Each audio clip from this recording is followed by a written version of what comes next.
एक जिंदगी इतनी जल्दी खत्म। एक होनहार युवक जिसने अपने सपनों को पूरा करने के लिए कड़ी मेहनत की थी, अब हमारे बीच नहीं है। इस खबर ने पूरे देश को हिलाकर रख दिया। हर कोई सदमे में था, हर कोई जानना चाहता था कि आखिर ऐसा क्यों हुआ। एक जवान एआई इंजीनियर अतुल सुभाष ने अपनी जान ले ली। वो एक प्रतिभाशाली व्यक्ति थे जो अपने क्षेत्र में बहुत आगे बढ़ रहे थे। वो सिर्फ 34 साल के थे। उनका करियर बहुत अच्छा चल रहा था। उन्होंने कई पुरस्कार जीते थे और अपने सहकर्मियों के बीच बहुत लोकप्रिय थे। लेकिन अतुल की कहानी सिर्फ उनके निजी नुकसान की नहीं है। यह कहानी उन संघर्षों की है जो उन्होंने अपने जीवन में झेले। यह हमारे समाज के एक काले पहलू को दिखाती है, जहां जो कानून लोगों को बचाने के लिए बने हैं, वही कभी कभी नुकसान पहुंचाने के लिए इस्तेमाल होते हैं। अतुल का मामला भी कुछ ऐसा ही था।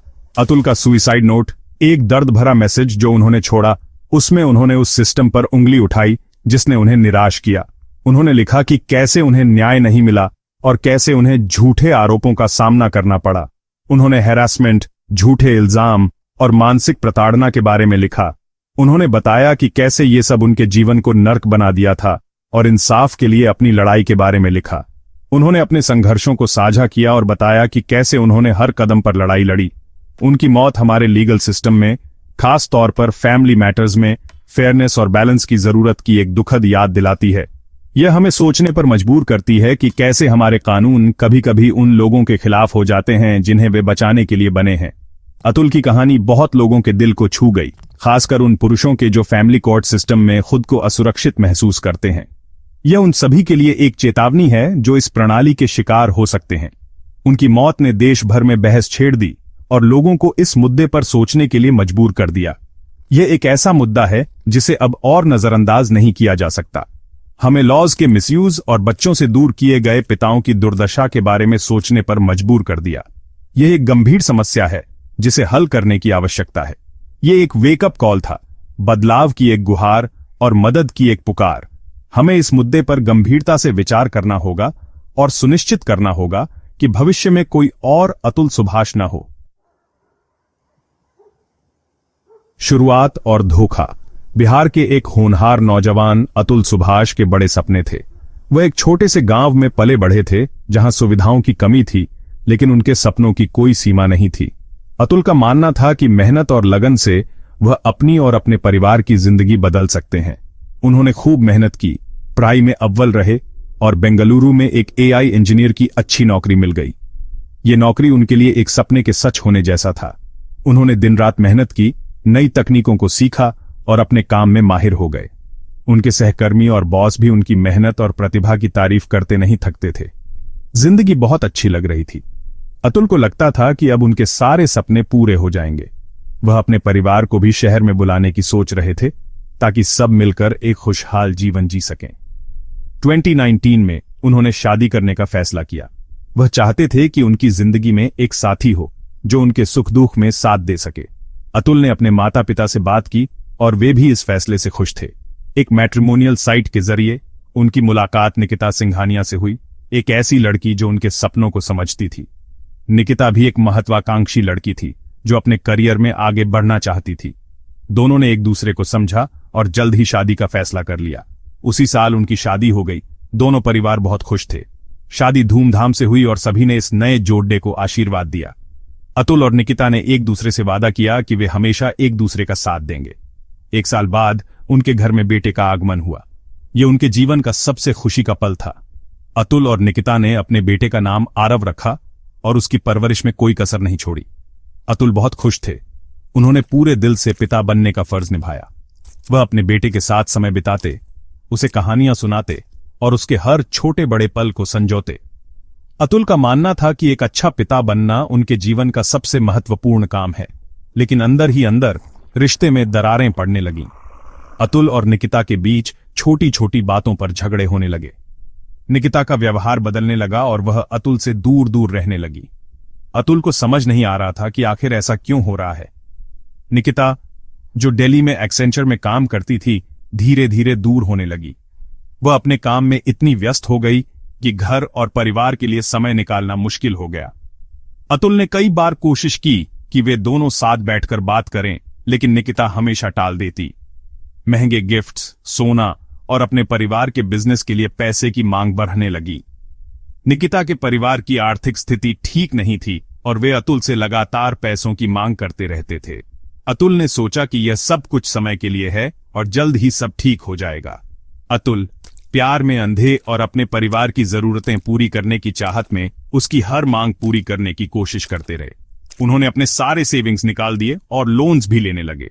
उन्हें लगा कि निकिता और उसका परिवार उनकी मदद के लिए आभारी होंगे। उन्होंने अपने परिवार को भी, जो समस्तीपुर में एक साधारण जिंदगी जीते थे, पैसों के लिए मना लिया। अतुल के माता पिता ने भी अपने बेटे की खुशी के लिए अपनी सारी जमा पूंजी दे दी। उन्हें लगा कि यह सब उनके बेटे के अच्छे भविष्य के लिए है। उन्हें क्या पता था कि उनकी दरियादिली का गलत मतलब निकाला जाएगा, उनके प्यार को उनके खिलाफ हथियार बना दिया जाएगा। अतुल को धीरे धीरे एहसास हुआ कि निकिता और उसका परिवार उन्हें धोखा दे रहे हैं। यह एहसास उनके लिए बहुत दर्दनाक था, लेकिन अब बहुत देर हो चुकी थी। इल्जामों का जाल। 2021 में सब कुछ बिखर गया। लगातार दबाव और नाजायज मांगों को सहने में असमर्थ अतुल ने आखिरकार मना कर दिया। नतीजा बहुत बुरा हुआ। निकिता अपने बेटे को लेकर बेंगलुरु छोड़कर दिल्ली अपने घर चली गई। अतुल टूट गए, अकेले रह गए। लेकिन उनकी मुसीबतें अभी खत्म नहीं हुई थीं। अप्रैल 2022 में अतुल कानूनी लड़ाई में फंस गए, जो उन्हें बर्बाद कर देगी। निकिता ने डिवोर्स के लिए केस फाइल किया, 3 करोड़ रुपए एलिमोनी की मांग की। इतना ही नहीं, उसने अतुल और उनके परिवार पर डाउरी हैरेसमेंट का इल्जाम लगाया। इंडियन पिनल कोड की धारा 498A का इस्तेमाल किया। ये इल्जाम हैरान करने वाले थे।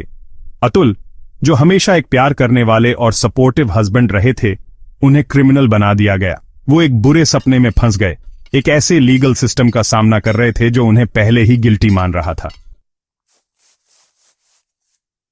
एक पिता का दर्द, अतुल का आखिरी संदेश। यह कहानी एक ऐसे पिता की है जिसने अपने बेटे के लिए न्याय की लड़ाई लड़ी, लेकिन अंत में हार मान ली।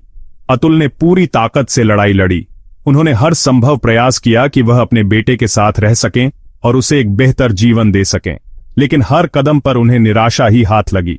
उन्होंने सभी इल्जामों को नकारा, कहा कि उन्हें झूठा फंसाया जा रहा है। उनके खिलाफ लगाए गए आरोप बेबुनियाद थे और उन्होंने हर बार अपनी बेगुनाही साबित करने की कोशिश की। वो अपने बेटे से मिलना चाहते थे, उसकी जिंदगी का हिस्सा बनना चाहते थे, लेकिन उनकी बात नहीं सुनी गई।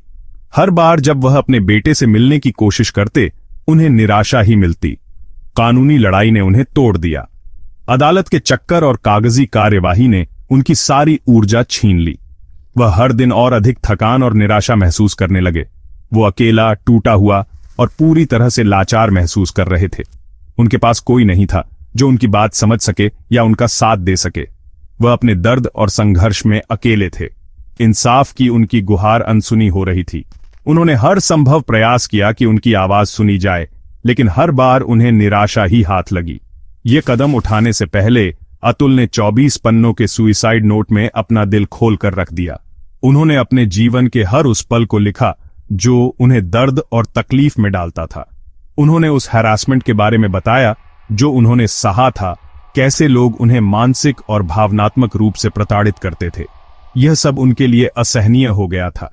पैसे की लगातार मांगों के बारे में जो उनकी आर्थिक स्थिति को और भी खराब कर रही थी।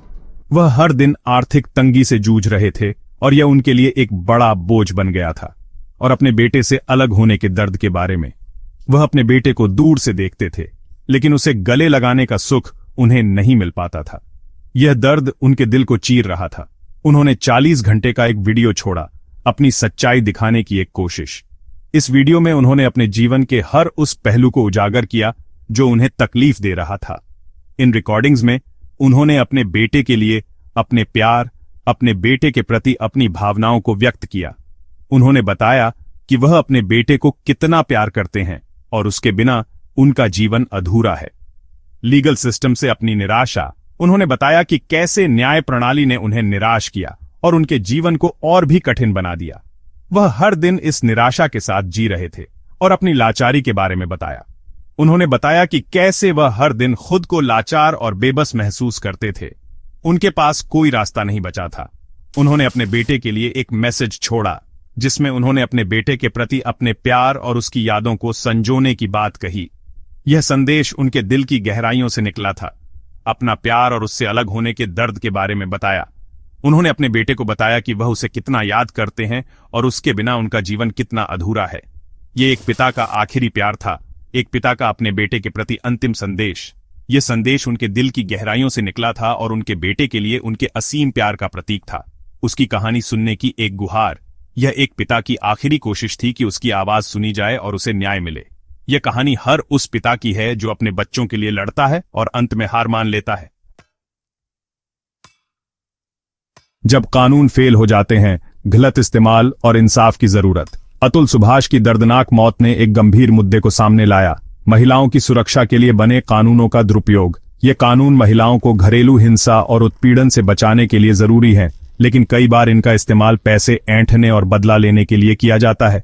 अतुल का मामला इस तरह के मिसयूज के खिलाफ सेफगार्ड्स की जरूरत को दिखाता है, ताकि ये कानून अपने असली मकसद को पूरा कर सकें। इस मामले ने उन पुरुषों की दुर्दशा को भी उजागर किया जिन पर डाउरी और डोमेस्टिक वायलेंस के झूठे इल्जाम लगाए जाते हैं।